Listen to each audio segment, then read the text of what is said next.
Bom dia. Deixa eu falar de novo. Bom dia. Bom dia. Graça e paz. Pastor Marcos, muito obrigado. Olha, que alegria estar aqui com vocês. Que responsabilidade. Muito obrigado. Eu preciso de mais uma cadeira aqui, tá bom? Não vou colocar ninguém para sentar não, mas eu preciso de mais uma. Só um pouquinho. Está um pouco de... Eu saí de lá, está um pouquinho frio. Alegria de ver o Marçal aqui, que deu Marçal. Rapaz, você está lindão e magrinho. Olha, eu vou chegar lá, me inspirei aí. Muito bom te ver, meu pessoal aí. Obrigado mais uma vez, pastor Marcos e toda a liderança. Quero te dar 3 palavras que eu já vi que vai ter um tempo de vocês conversarem. Depois eu vou te dar 3 palavras, quem sabe ajudar na sua conversa pós-mensagem. Diga assim comigo: permanecer, perseverar e avançar. Eu estou em Marília há 27 anos, então eu acompanhei o começo da UDF, Universidade da Família. Eu conheci o Giro, ele tinha cabelo preto ainda, ou era pintado, não era Giro. E foi assim.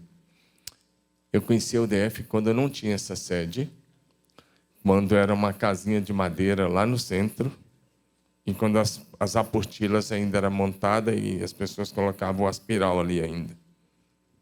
E foi a partir dali que nós começamos, na época, com o curso de Casados para Sempre, em março de 1998.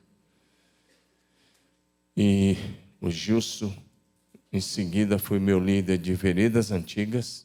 E desde 99, 98, a gente trabalha com Veredas Antigas, Casados para Sempre, Educação de Filhos. Depois, em 2002, o Finanças, com todas as suas 6 áreas.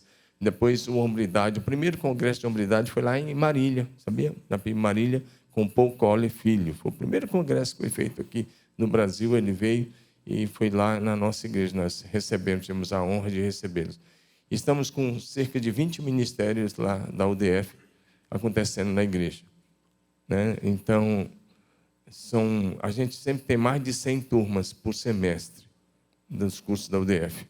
120, a média que dá por semestre, a gente vem trabalhando. Então, além das células, trabalhamos com os cursos de família e tem sido uma bênção. Eu digo que os cursos de família é o Ministério de Saúde da igreja, que dá saúde à igreja, né?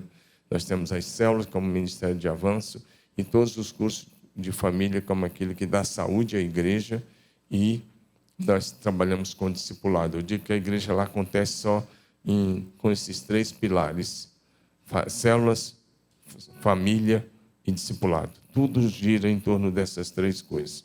Obrigado, Gilson. Uma alegria estar aí com você. E tantos anos que nós estamos caminhando juntos. Aí, esse tempo todo que eu estou em Marília, nós estamos caminhando juntos. E vamos juntos até o fim, se Deus quiser. Vamos lá? Eu sei que o tempo é bastante corrido e eu quero falar um pouco sobre legado dentro desse tema de vocês, que eu acho lindo e maravilhoso. O primeiro texto que eu vou usar é Gênesis capítulo 18, versículos 17 a 19, que diz: Disse o Senhor: ocultaria a Abraão o que estou para fazer? Visto que Abraão certamente virá a ser uma grande e poderosa nação, e nele serão benditas todas as nações da terra, porque eu o escolhi para que ordene os seus filhos e a sua casa depois dele. Pega bem essa frase. Eu o escolhi para que ordene a seus filhos e a sua casa depois dele, a fim de que guardem o caminho do Senhor e pratiquem a justiça e o juízo, para que o Senhor faça vir sobre Abraão o que tem falado a seu respeito. Dá um amém aí de um homem de Deus. Amém. Já oramos, já estamos abençoados e vamos à palavra nessa manhã. Diga comigo: o legado da fé. O legado da fé. Diga de novo: o legado da fé. O legado da fé. Eu creio que a vontade de Deus, o nosso Pai Celeste, é que você, homem, dê continuidade à missão que Jesus Cristo começou. Deus não quer que a sua fé seja sepultada com você. Em outras palavras, Deus não quer que você seja o último de si mesmo. Fala para o teu vizinho, faça de tudo para não ser o último de si mesmo. Quando é que você é o último de si mesmo? É quando a sua fé, aquilo que você carrega com você, vai para a sepultura com você. E nós temos algumas coisas na Bíblia que nós temos que a fé foi sepultada com grandes homens de Deus. E quando Deus chama Abraão, ele disse, eu estou chamando você para que você ordene a sua casa e para que você ordene a sua descendência depois de você. Ou seja, isso é legado. A vontade de Deus é que a sua fé, meu irmão, seja transmitida para os seus filhos e ela seja perpetuada na sua descendência, de geração em geração, através da sua descendência até que Jesus Cristo volte. O Senhor Deus quer que você corra com a chama da oração, do discipulado, do avivamento, e que na hora certa você transfira o bastão da fé para os seus filhos, para que eles continuem correndo com a mesma chama que hoje arde no seu coração, com a mesma visão que você tem, com a mesma revelação da palavra, com a mesma missão que você desenvolve e com a mais paixão por Jesus e compaixão daqueles que ainda estão perdidos. Tem alguém entendendo? Dá um amém aí. Eu vou pedir o seu feedback, tá bom? O ministério e a missão de Jesus são de conceitos transferíveis. Ou seja, toda a missão, tudo que Jesus viveu, tudo que ele fez, tudo que ele pregou, tudo que ele ensinou, ele transferiu para os seus discípulos e ele os mandou fazer o mesmo. Foi assim que a mensagem do Evangelho atravessou os séculos e chegou até nós 2000 anos depois. E agora esse bastão da fé está nas nossas mãos. E eu gosto de pensar que a oração traz o avivamento, mas o discipulado torna o avivamento permanente. E nossos primeiros discípulos precisam ser os nossos filhos. Eu estou vivendo numa fase já um pouco diferente. Eu agora sou avô, sou casado com a mesma esposa há 33 anos e meio, sou avô do Lucas, vai fazer 2 anos agora na semana que vem, e eu vou ser avô do Tito, que está chegando aí dia 5 de agosto. Meus 2 filhos são casados, e o que me dá credibilidade para estar aqui com vocês é que meus 2 filhos estão no ministério. E eu já estou preparando para o meu filho dar continuidade. E eu digo para ele, onde eu parar, vai ser da onde você vai dar continuidade. Eu já estou olhando para frente, para a sucessão. E já estou enxergando isso dentro de poucos anos. Então, meus filhos, ao meu ver, devem buscar um avivamento pessoal. E aí, cada homem de Deus, ao meu ver, deve buscar um avivamento pessoal. Pessoal e familiar, ele vai atingir a igreja e se tem um avivamento pessoal e familiar, ele vai atingir a igreja e vai atingir a sociedade. Então, atingir a igreja e vai atingir a sociedade. Então, mantenha a sua fé sempre acesa.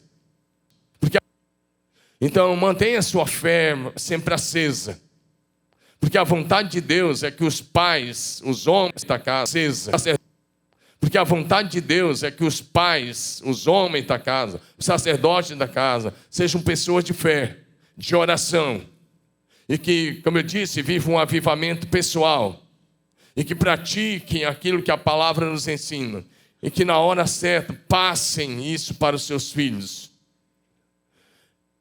Alguém já disse que a hora mais crítica na corrida de revezamento é a hora de passar o bastão. Imagina aquelas corridas de revezamento que tem nas Olimpíadas, por aí. Eu lembro que nas Olimpíadas da China, as equipes norte-americanas eram as favoritas.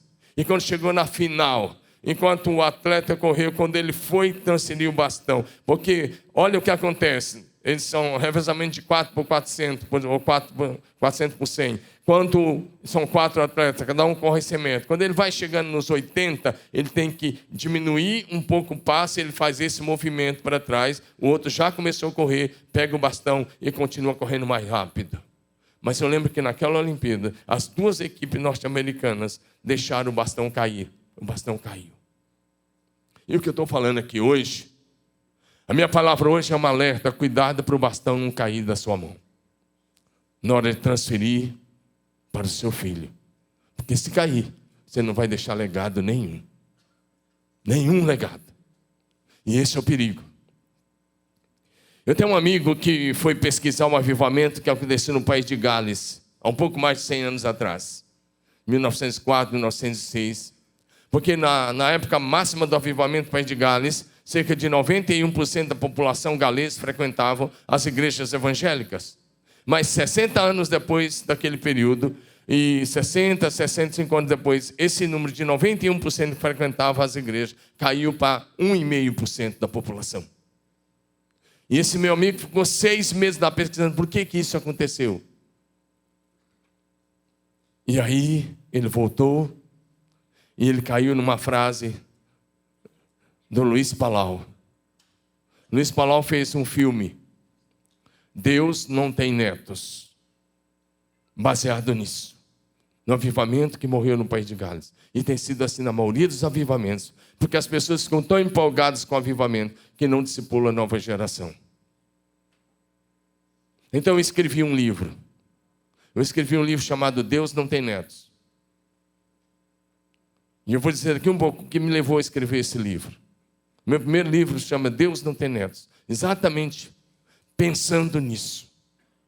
No legado e na transferência do legado e a transferência do bastão. Como eu disse, hoje eu estou correndo. Ainda estou.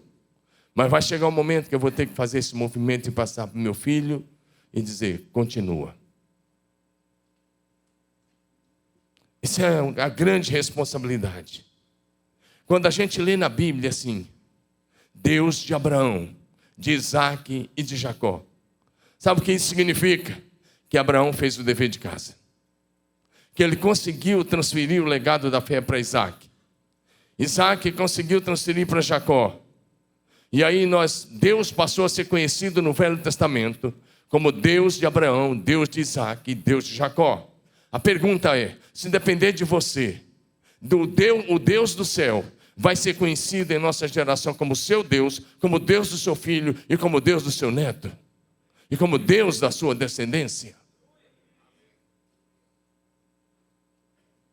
Alguns anos atrás, quando meu filho era ainda um adolescente, ainda passando para a juventude, eu fiz um culto sobre legado.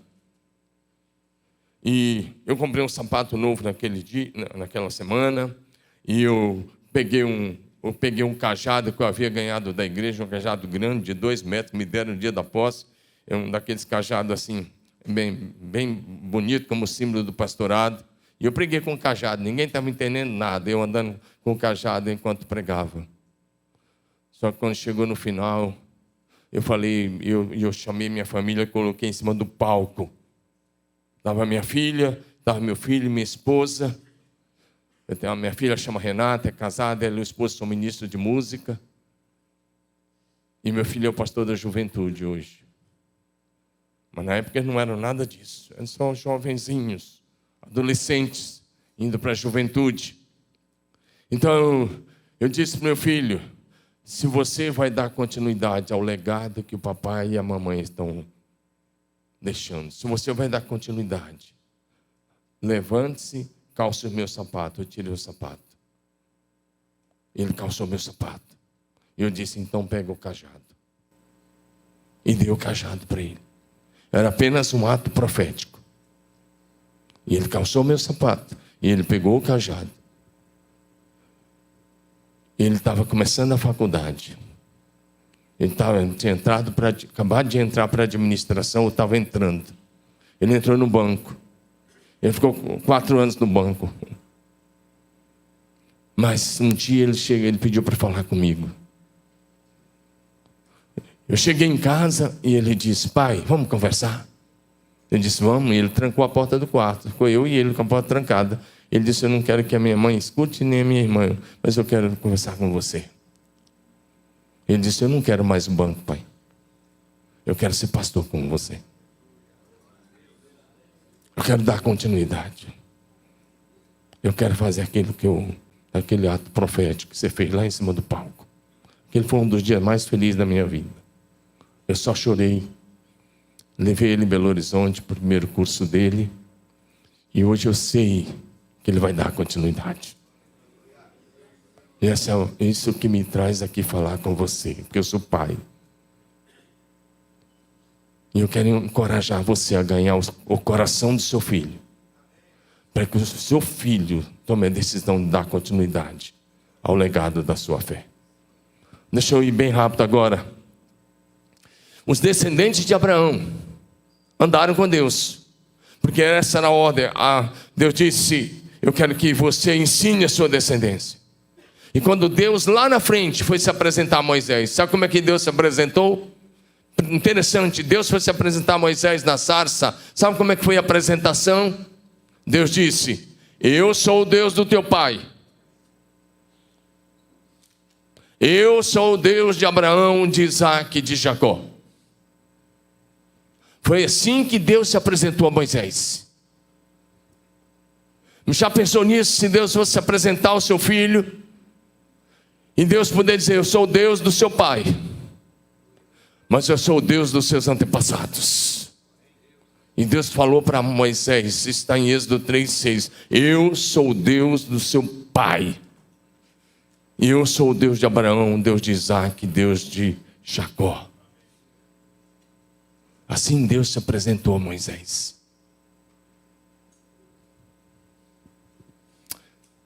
Agora vamos para frente.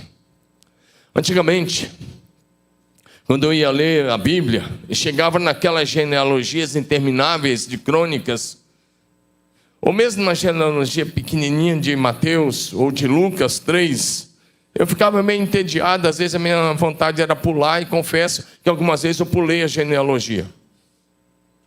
Mas um dia, mais uma vez, eu ia pular a genealogia de Mateus. Eu falei: não, isso aqui não faz sentido. E para mim não, fiquei começando. Eu ia pular a genealogia de Lucas. E quando eu ia pular a leitura da genealogia, o Espírito Santo falou comigo: o que você está fazendo, rapaz? E eu disse: estou saltando a genealogia, porque não faz sentido para mim. Ele falou: como não? Lê a genealogia. E eu li. Ele falou: não entendeu? Eu falei: não, lê de novo. Eu li. E não entendeu? Não entendi. Lê de novo. Eu li 3 vezes, não entendeu? Eu falei: não. Ainda bem que ele é muito cavalheiro. Se fosse eu já tinha chamado outra coisa naquela hora. E aí ele disse assim: nunca mais faça o que você estava fazendo. Preste bem atenção nessa parte. E o Espírito Santo ministrou muito claro para mim, dizendo: cada nome que está aí nessa lista genealógica é o nome de um homem que de alguma forma correu com o bastão da fé na sua geração e na hora certa passou para a nova geração. Quando você lê de Abraão a Cristo, são 42 gerações, 2000 anos. Mas naquelas 42 gerações sempre teve um fiel que correu com o bastão da fé e transferiu para o seu filho, e ele transferiu para o seu neto. É o que está no Salmo 78. O que ouvimos, o que recebemos, o que aprendemos, não encobriremos, contaremos à nova geração, para que os filhos que ainda haverão de nascer, por sua vez, se levantem e ensinem os seus filhos a amar o Senhor e a andar com o Senhor. É por isso que vocês estão aqui, não é isso, homens? Ou vocês vieram aqui só para um congresso? Cada um daqueles nomes, quando você for ler a genealogia, lembre-se, ele correu com o bastão da fé. E eu nunca mais pulei a genealogia. Eu olho e eu falo: eu quero isso para a minha descendência. É dever dos pais, dos homens, fazer de tudo para ensinar os seus filhos a amar o Senhor de todo o coração. Diga amém. Amém. E é nossa responsabilidade andar com Deus, viver pela fé, permanecer no Senhor, permanecer na igreja, perseverar e avançar, para que a nossa descendência possa dar continuidade ao nosso legado. Diga amém. É isso que nos diz o Salmo 78, de 3 a 8. Bem interessante. Agora, deixa eu ir direto a um ponto. Eu quero que você anote uma coisa. Se não houver discipulado dos filhos e avivamento contínuo na família, a nossa fé morrerá na segunda ou na terceira geração. Preste bem atenção. Se não houver discipulado em casa, nos filhos, se não houver um avivamento na família, porque às vezes a gente prega muito avivamento na igreja, mas eu estou falando de avivamento na família, a nossa fé vai morrer na segunda ou na terceira geração. Eu vou te dar alguns exemplos. Então, primeira coisa que eu quero pensar com você, é preciso que haja oração fervorosa dos homens, diariamente.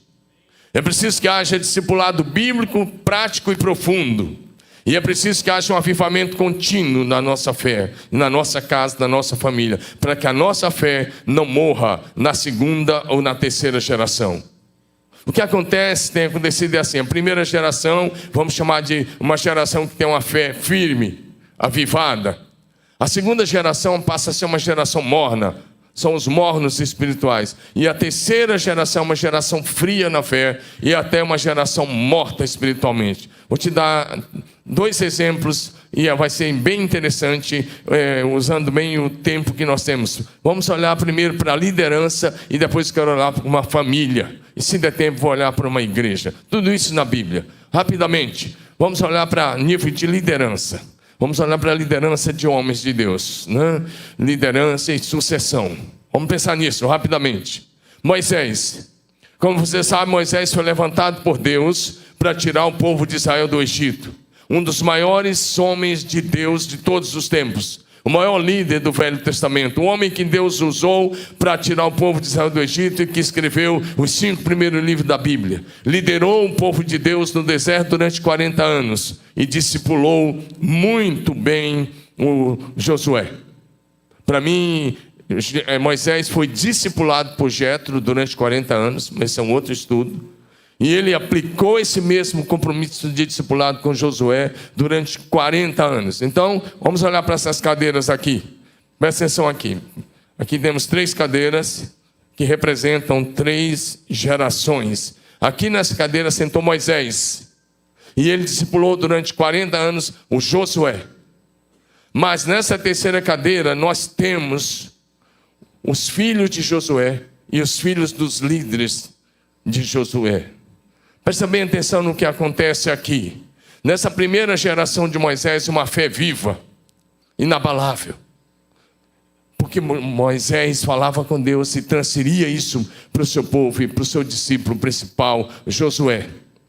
Quando chegou a hora de Moisés sair de cena, ele impôs as mãos sobre Josué e ninguém questionou. Porque Josué andava com Moisés como discípulo já há 40 anos. Mas, se a gente for para Juízes 2, Juízes 2, versículo 10, o texto vai dizer assim para a gente: morreu Josué e os seus líderes, ou seja, morreu aqueles homens que governavam o povo junto com Josué. Morreu Josué e os seus líderes. Sabe o que o texto diz? E levantou-se uma nova geração que não conhecia o Senhor e nem os grandes feitos de Deus a Israel. E você pergunta como? Como que um homem que foi discipulado 40 anos por Josué? Como que um homem e os homens de Josué que tinham andado debaixo da nuvem 40 anos, que comeram do maná 40 anos, que beberam da água que brotava da rocha 40 anos, como que eles não contaram os grandes feitos? Porque o texto diz que os filhos deles não conheciam os grandes feitos. É muito bonito você pegar e dizer como jargão, o que está em Josué 24:15, parte B: eu e minha casa serviremos ao Senhor. Mas me fala dos filhos de Josué. Quem foram eles? E aquilo ficou só um jargão. Nós vamos servir. Mas você tem notícia dos filhos de Josué na Bíblia? Morreu Josué, Juízes 2:10, e os seus líderes. Levantou-se uma geração que não conhecia o Senhor. A fé que veio de Moisés, ela encerrou aqui em Josué. A nova geração foi uma geração morta. E aí nós temos o começo do livro de Juízes. E o livro de Juízes Vai mostrar para a gente 350 anos de altos e baixos. Vinha um juiz bom, a nação ia bem, mas ele não discipulava. E ele comprometia a liderança da nação, ele morria, e a nação caía na idolatria e no pecado. O livro mais triste da Bíblia é o livro de Juízes, porque uma hora está lá, a nação está no alto, no outro ano ela está debaixo da escravidão dos povos inimigos. Porque os homens da liderança não discipulavam novos líderes e não faziam sucessores como Moisés tinha feito. Olha a sua responsabilidade. Se você não discipular bem, sua fé vai morrer ou aqui ou aqui. Deixa eu levantar essa cadeira aqui de novo. Vai prestando atenção nisso. Deixa Deus falar o seu coração. O texto vai dizer para a gente, depois você lê Juízes aí 2, de 7 a 12. O povo só cultuou no dia de Josué, depois eles pararam de cultuar. Eles se afastaram. Agora vamos olhar para uma família. Aqui nós olhamos liderança. Moisés, Josué e depois de Josué. Agora vamos pegar uma família, que é o nosso caso aqui. Todo mundo aqui é pai de família, pelo menos eu espero. Vamos olhar sobre a importância do legado na família. Presta bem atenção. Se não houver discipulado dos filhos, a fé na família morrerá na segunda ou na terceira geração. Olha a sua responsabilidade, pai, homem de Deus. Mas para que isso, primeiro, precisa ter oração fervorosa. Diga comigo, oração fervorosa.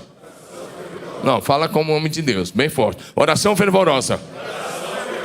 Discipulado prático. Diga, avivamento contínuo na família.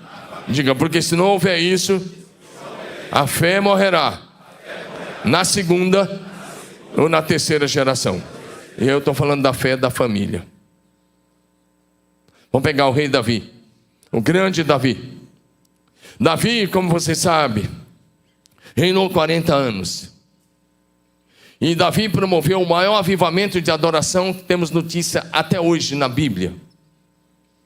E talvez um dos maiores avivamentos de adoração na história. Como você sabe, ele reinou 7 anos e meio em Hebrom. Depois ele conquistou Jerusalém. E ele foi para Jerusalém. Ele colocou um tabernáculo aberto. Colocou a Arca da Aliança lá dentro. E durante 33 anos do seu governo, as pessoas podiam dançar, orar, gritar e marchar e adorar. E a adoração não parava 24 horas por dia durante 33 anos de Davi e durante os 7 primeiros anos do reinado de Salomão. 40 anos de adoração ininterrupta, 24 horas por dia em Jerusalém. Ele viveu um poderosíssimo avivamento de adoração, um homem apaixonado por Deus. Mas, nós vamos pegar as cadeiras de novo. Davi sentou nessa cadeira. Diga comigo, avivamento de adoração. Ele escreveu 73 salmos, foi profeta, profetizou até as palavras que Jesus ia dizer na cruz. Mas nessa cadeira sentou-se o filho dele chamado Salomão. Olha para essa cadeira, aqui está Salomão. E aqui, a terceira geração sentou Roboão. Pega essas 3 cadeiras, diga comigo, Davi, Salomão, Roboão.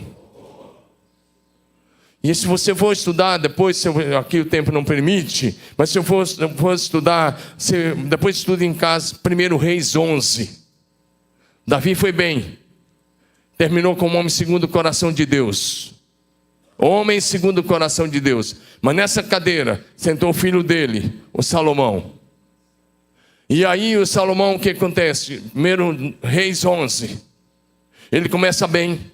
O Senhor apareceu para ele 2 vezes. Ele pediu sabedoria, ele era humilde naquela época. Mas ele resolveu achar que era bom. Sabe quando você acha que é bom? Sabe quando você acha que sabe? Deus disse, não se case com mulher estrangeira. Ele casou com 700 mulheres princesas. Mais 300 concubinas. Eu fico pensando, cara, eu tenho uma sogra. Agora o cara com 1000 sogras, não sei, meu Deus, misericórdia. Mas, brincadeira à parte, olha para essa cadeira, Salomão está aqui. 1 Reis 11 vai dizer que as suas mulheres lhe perverteram o coração. Ele foi o homem que construiu o templo de Jerusalém, mas o texto vai dizer que ele começou a construir templos do paganismo, da idolatria. para deuses pagãos. Dentre eles, deuses que as pessoas queimavam seus filhos em holocausto. Abominação diante de Deus. Então, Salomão, em Reis 11, 1 Reis 11 está escrito: e fez Salomão o que era mal perante os olhos do Senhor. A fé de Davi morreu aqui. Ah, Salomão está no céu. Não sei, eu tenho minhas dúvidas. Porque é o primeiro homem de quem está escrito: e fez o que era mal perante o Senhor. Salomão teve sucesso no mundo da sua época todo, mas não teve sucesso diante de Deus. Diga comigo, como termina? Fala como homem de Deus, como termina? É que conta. Diga comigo, melhor que começar bem é terminar aprovado em Cristo. Salomão terminou reprovado, porque está escrito: e fez o que era mal perante o Senhor. Se tornou idólatra, se perverteu e se perdeu. E se você continuar estudando esse capítulo 11, Deus levantou um profeta chamado Aías. Deus disse para aquele profeta: compre uma túnica nova. E ele comprou. Deus disse: vai, sai e vai ao encontro de Jeroboão. Ele foi ao encontro do lado de fora de Jerusalém. Pegou a túnica, colocou na mão de Jeroboão. E Deus disse para o profeta: rasga a sua túnica em 12 pedaços. Estou falando do dia de Salomão. E o profeta rasgou. Ele rasgou e disse para Jeroboão: pega 10 pedaços. E ele pegou. E Aías disse para Jeroboão: assim diz o Senhor, você vai reinar sobre 10 tribos de Israel. E Deus disse: só não vou fazer isso agora por causa de Davi. A nação de fato e de verdade se dividiu no dia de Salomão. E Deus só não permitiu por causa de Davi. E Jeroboão teve que fugir para o Egito. Mas quando Roboão assumiu, essa terceira cadeira está o neto de Davi, Roboão. E Roboão foi uma tragédia. Porque ele assumiu o poder na cadeira que vinha de Davi, de Salomão, e ele assumiu. E quando ele assumiu, a primeira coisa que ele fez foi aumentar a carga tributária. Você conhece a história. Os líderes das 10 tribos do norte pediram para baixar ele. Ele pediu 3 dias. E você sabe, ele consultou os adultos, eles falaram: baixe e o povo vai te servir. Ele consultou os jovens e disse: aumenta. Ele aumentou a carga tributária. E a nação se dividiu. E Jeroboão veio e assumiu as 10 tribos do norte. E foi terrível. Eles se afastaram de Deus. Jeroboão foi essa tragédia. Olha aqui. Um homem segundo o coração de Deus. Talvez seja você aqui nessa cadeira. Olha para mim. Pergunta é: quem vai ser o seu filho? Quem será o seu neto? Você pode falar: a responsabilidade não é minha, e eu digo: é sua. Sua vida de oração, sua integridade diante de Deus, seu estilo de vida santo, vai determinar quem eles serão em Deus. Legado é isso. É você não viver a fé cristã apenas pensando aqui e agora. É você pensar no seu filho, no seu neto, bisneto, tataraneto, na sua dinastia. Até que Jesus volte. Temos uma família aqui. Rapidamente, se eu fosse pensar em ministério, o desejo de Deus não é que a fé morra. O desejo de Deus é que a fé continue. Diga continuidade. Diga legado, a continuidade da fé. Legado é isso, é quando a sua fé continua. Presta atenção. Vou te dar, mas eu tenho ali 10 minutos pelo que está ali. É muito rápido e eu já passo para você, já encerro aqui. Vamos lembrar aqui agora, ministério, rapidamente. Quantos de vocês têm um ministério na igreja local? Levanta a mão. A maioria. Olha comigo, vamos olhar para as 3 cadeiras como um ministério agora. Vamos pegar, diga assim comigo: Elias, Eliseu, Geazi. Diga como novo: Elias, Eliseu, Geazi. Estamos falando de legado. E agora vamos falar legado de ministério. Não importa o ministério.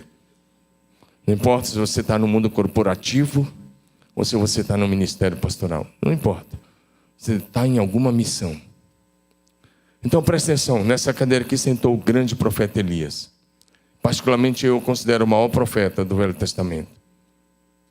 E ele discipulou Eliseu durante 8 ou 10 anos. E como você sabe, na hora do arrebatamento de Elias, Eliseu recebeu a porção dobrada do Espírito Santo. Por que Deus deu porção dobrada?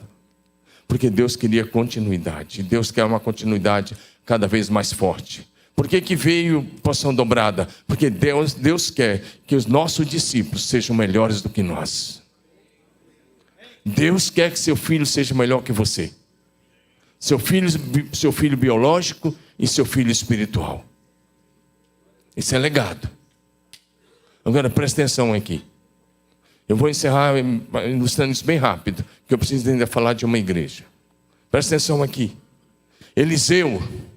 Elias fez tudo certo e transferiu o legado. E ele recebeu porção dobrada. Mas Eliseu, presta atenção aqui, homem de Deus. Eu vejo pastores pregando sobre a sepultura de Eliseu. E eu vejo alguns pastores, se você é pentecostal, e eu também me considero um deles, mas não sou aquele do reteté lá na ponta, né? Até gostaria. Mas eu me considero. Hoje eu me considero. Presta atenção. Mas eu já vi alguns pastores pregando sobre a sepultura de Eliseu e falam, que cara! O cara era tão cheio de Deus.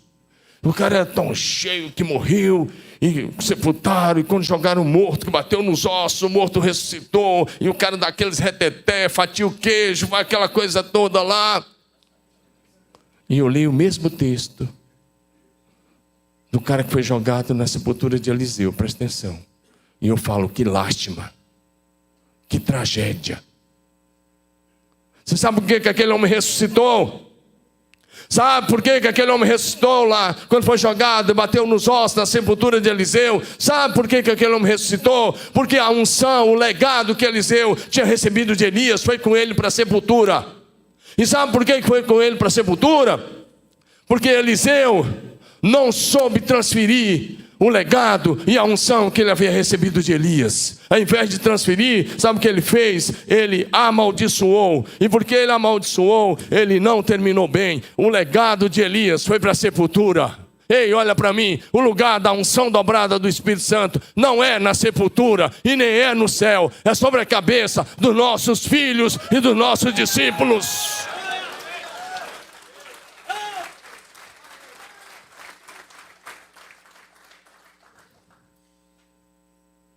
Eliseu foi lá e ele levou a unção dobrada para a sepultura. Por isso que aquele cara ressuscitou. Por que é uma lástima? Porque era para ser sobre a cabeça de Geazi ou sobre um dos seus discípulos. Ah, mas o cara mentiu. Meu padrão de discipulado não é Eliseu, é Jesus. Se você pegar o pecado de Geazi, melhora meu retorno só um pouquinho aqui, filhão. Se você pegar o pecado de Geazi e o pecado do apóstolo Pedro, eu te pergunto, tem diferença? Tem diferença? E o que Jesus fez com Pedro? Jesus fez, você me ama? Amo, pastoreie minhas ovelhas. Meu padrão é Jesus. Agora o Eliseu não. Sabe o que ele fez? Ele cometeu o que se chama de abuso de autoridade. Ele amaldiçoou Geazi. Ele amaldiçoou a esposa de Geazi.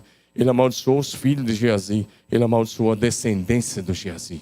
Ele disse, a lepra de Naamã está passando para você, para sua família e para sua descendência para sempre. Está literal. O que os filhos que não tinham nascido tinham a ver com o pecado de Geazi? E como ele era autoridade espiritual, Geazi seu leproso. Mas a fé de Eliseu foi para a sepultura com ele. Presta atenção, pai. Eu não estou brincando, dizendo que se você não discipular, sua fé vai para a sepultura com você. Pergunta é, quem serão os seus filhos quando você não estiver mais aqui? Quem serão os seus netos? E não basta dar exemplo, tem que discipular. Tem que dar exemplo e tem que discipular. Então, olha aqui, um ministério fantástico de Elias. Eliseu. Ele cometeu abuso de autoridade espiritual. Cuidado com isso, hein? Se você é um líder. E foi para a sepultura com ele. Por isso que aquele cara ressuscitou. Agora, presta atenção em Jesus. Jesus recebeu a unção do Espírito Santo lá no Jordão. Amém ou não? Quando o Espírito Santo veio sobre ele. Ele é um ungido de Deus. Amém ou não? Mas antes de ir para o céu, Jesus ressurreto, o que ele fez? Como o Pai me enviou, também eu vos envio. E fez assim, ó. Soprou sobre os discípulos e disse: recebam o Espírito Santo. Sabe o que Jesus está nos ensinando ali? O lugar da unção não é mais sobre a minha cabeça que eu estou voltando para o céu. Ele está dizendo: o céu não precisa de unção.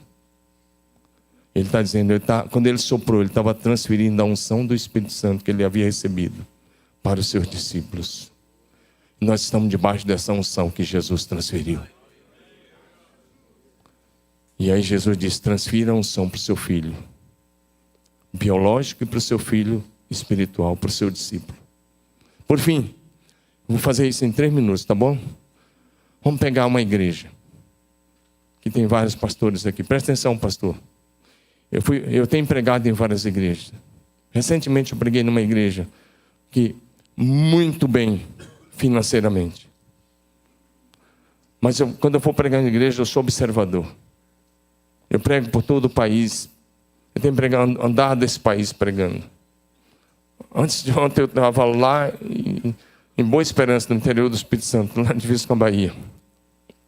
Eu tenho pregado em tantos lugares aí pela misericórdia de Deus, tantos lugares. E eu observo, quando eu chego numa igreja que a maioria absoluta é adulto, me preocupa. Porque isso significa que essa igreja vai ter saúde financeira, mas ela tem prazo de validade. Agora, quando eu chego numa igreja que a maioria é jovem, eu fico muito feliz. Porque eu sei que essa igreja vai continuar. Quando você chegar numa igreja que a maioria for adulto, presta bem atenção, fica bem de olho. Essa igreja, aqueles adultos vão envelhecer logo. E aí, a hora que o último morrer, aquela igreja encerra. É o que aconteceu na Europa, está acontecendo nos Estados Unidos e já em alguns lugares no Brasil, com as igrejas históricas. Vamos pegar Éfeso, rapidamente aqui. Vamos pegar mais 2 minutos, tá, Marcos? Pode ser? Tem mais 2, 4, eu faço aqui, tá bom? De verdade. Presta atenção aqui. Diga comigo, Éfeso. Diga de novo, Éfeso. Nessa cadeira aqui, a primeira geração está a igreja de Éfeso. Éfeso, Paulo chegou lá, Ásia Menor, Turquia hoje, para você se localizar. E ele, em 3 anos, ele e a sua equipe promoveram o maior avivamento da Ásia Menor. Éfeso tinha cerca de 300 mil habitantes. Tem historiadores que chegam a dizer que 50% da cidade se converteu. Eu não chegaria a tanto, mas dezenas e dezenas de milhares de convertidos. O número de convertidos é tão grande que em Atos 19, quando fala do avivamento, fala que eles queimaram seus livros de magia, de feitiçaria em praça pública. Numa época que era escrito à mão, com pena e tudo. O que eles queimaram de livro em praça pública deu 50 mil denários. Um denário pagava um dia de serviço de um trabalhador da época. Ou seja, o que eles queimaram de livro em praça pública em Éfeso dava para pagar 50 mil dias de serviço de um trabalhador. Para vocês verem o tamanho do avivamento e o impacto na cidade. Então diga comigo, primeira geração de Éfeso. Fala, primeira geração de Éfeso. Diga, avivamento. Avivamento pleno. O avivamento de Éfeso foi comparado ao de Jerusalém ou até mais. E dali eles pregaram o evangelho por toda a Ásia. Segunda geração da igreja de Éfeso. Diga comigo, segunda geração. Diga, fé morna. Vai para Apocalipse 2, versículo 4 e 5. A primeira carta de Jesus no Apocalipse foi para a igreja de Éfeso. E sabe o que está escrito lá? Tenho contra ti que abandonaste o teu primeiro amor. Lembra de onde você caiu. Arrepende e volta. Senão vou remover o seu candeeiro. Remover o candeeiro significa, literal seria, vou desigrejar você. Você vai deixar de ser igreja. Foi a advertência de Jesus. Se você não ouvir o Espírito Santo. todo pastor, toda igreja que não ouve o Espírito Santo, seu ministério vai morrer. Ou nos seus dias, ou depois dele. Sabe que essa carta aqui foi 20 anos depois da morte de Paulo. Paulo morreu no ano 67. Então, se você 20 e poucos anos, no Apocalipse, no ano 90, 20 e poucos anos depois da morte de Paulo, o avivamento tinha passado e a fé estava morna. Eles continuavam firmes na doutrina, zelosos na teologia, na prática, frios na fé. Essa é a realidade da maioria das igrejas hoje no Brasil. Terceira geração de Éfeso. Fé morta. Presta atenção, esse é o retrato das igrejas. Você pode estar vivendo um avivamento poderoso hoje, mas se não discipular a nova geração, para que o legado da fé continue, sua igreja vai morrer na segunda ou na terceira geração. Aqui Éfeso já estava frio. Recebeu a carta de Jesus, não ouviu o Espírito Santo. Se você visitar Éfeso hoje, você vai ver simplesmente pedras e ruínas de uma igreja que não discipulou a nova geração. E aquelas pedras e as ruínas de Éfeso, pode vir, Marcos, diz para a gente que o legado da fé precisa ser um compromisso nosso hoje. Agora presta atenção, aquelas ruínas de Éfeso, diz para nós, aqui jaz. Não precisa dizer, só eu que estou dizendo, diz para nós, aqui jaz a ruína de uma igreja que não discipulou a nova geração. Vamos ficar em pé.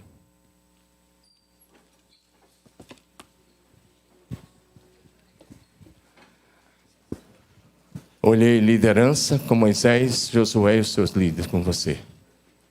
Olhamos a família de Davi, Salomão e Roboão. Olhamos Elias, Eliseu e Geazi. Olhamos a primeira, a segunda e a terceira geração da igreja de Éfeso. Não precisa ser assim.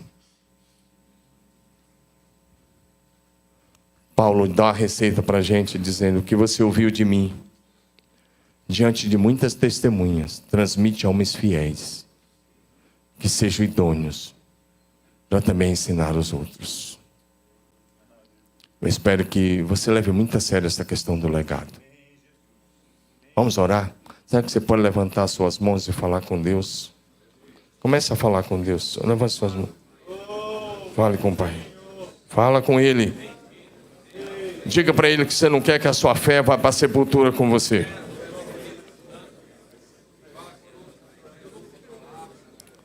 Ora, talvez seu filho está perdido hoje, afastado da igreja, desviado. Ele precisa voltar, mas você precisa se comprometer de um avivamento, viver um avivamento pessoal, familiar, ministerial. Começa a falar, homem de Deus, abra sua boca, não seja tímido, rasga seu coração diante de Deus, faça um compromisso, para que a sua fé não vá para a sepultura com você, mas que a sua fé possa continuar até que Jesus volte. Pai, em nome de Jesus, eu oro por esses homens, para que todos eles sejam revestidos pelo Espírito Santo, possuídos pelo Espírito Santo. Pai, mas eu oro também para que eles tenham um compromisso com o discipulado, para que, Senhor, a sua fé possa continuar, a fé de cada um possa continuar na vida dos seus filhos, seus netos, bisnetos. Ó Deus, que a sua descendência seja uma descendência santa, próspera, abençoada e abençoadora, mas sobretudo firme e inabalável na fé no Senhor Jesus. Eu oro abençoando a vida desses homens, seus descendentes, até que Jesus volte. Em nome de Jesus. Amém. Diga assim: a minha fé. Diga: a minha fé. Diga melhor: o legado da minha fé vai continuar na vida dos meus filhos, netos, bisnetos, em toda a minha descendência, até que Jesus volte. Diga aleluia.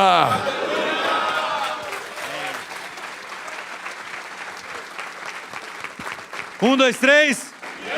1, 2, 3. Agora como homem de Deus. 1, 2, 3. Oh, melhorou bastante.